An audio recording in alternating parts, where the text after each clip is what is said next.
That's what the coaches are talking about. Put up 11 or it's a bust. No, no. That's one of those games, I guess, for those guys. I'm sure they had a lot of fun, but for us, it's definitely a different approach. And those expectations aren't for tonight. We're going to play it like a 1-0 game. What goes into a vet's mindset for preseason? Is it ramping yourself up to 100% right now, or are you just trying to ease your way into it a little bit? I mean, definitely ramp yourself up for sure.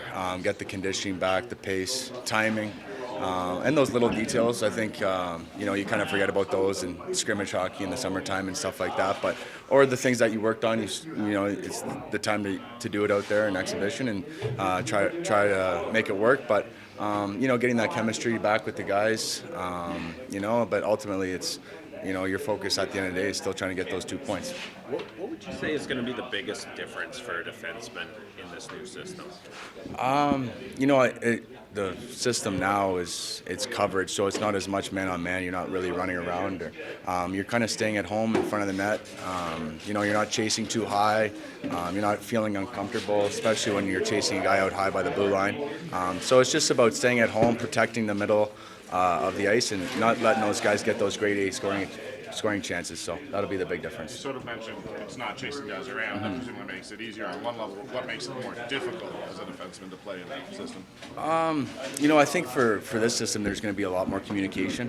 And man on man, you're kind of it's just you and the other guy, so you don't really have to talk too much. Now, if the puck shifts sides, you got to release your guy and tell your D-man it's your guy now, and so there's got to be a lot of communication with the centerman and the D and the goalie, so to make those reads the right reads, the correct reads, and make it a smooth exit out of the D zone. Nas was saying that Jonathan's got a lethal shot. He shot it off a couple of times, and he does have a couple of 30-goal seasons under his belt. You play with him for a long time. Just can you talk about his shot and his release, and do you think he can kind of use it more sometimes? Yeah, absolutely. I think for Johnny, it's not so much just overthinking it. I think for him, it's just make the available play. I know he likes to pass it, and he can make some crazy passes, and he's got vision, behind his head. But he does have a great shot. You guys saw it twice last night.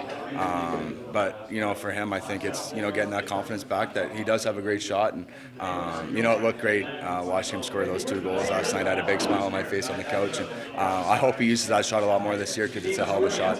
When you see him as confident as you have seen him over the years, what's he doing to make him so dangerous? I know he was pretty hard on himself last year, but you've seen him at his peak. Yeah, I think for him it's just having a lot of fun. He's just got great chemistry with a lot of guys. Outside the rink he's having a great time. At the rink he's having a great time, and a lot of laughter. He looks a lot looser. Doesn't look so heavy on his shoulders. Not so much pressure. He's just going out there and being himself. And he comes to the rink and he's being himself. He's an outgoing guy. I know he's got the accent, but he likes to speak a lot and he likes to have a lot of fun. And I bet he was like that last night for the first game. Of the 10 goals last night, did you have sort of one that you had ranked top? Oh, yeah. I guess Hubie's was nice. I like Matty's quick release there. That was a nice goal. Naz's was great, but his celebration was so sad afterwards. I can't believe he celebrated. But I'd go with Matty. I'd go with the young kid. It was a nice release, and good for him to get the hat trick. Did you mention that to Nas or just? I haven't seen him yet, but I'd love to mention it to him.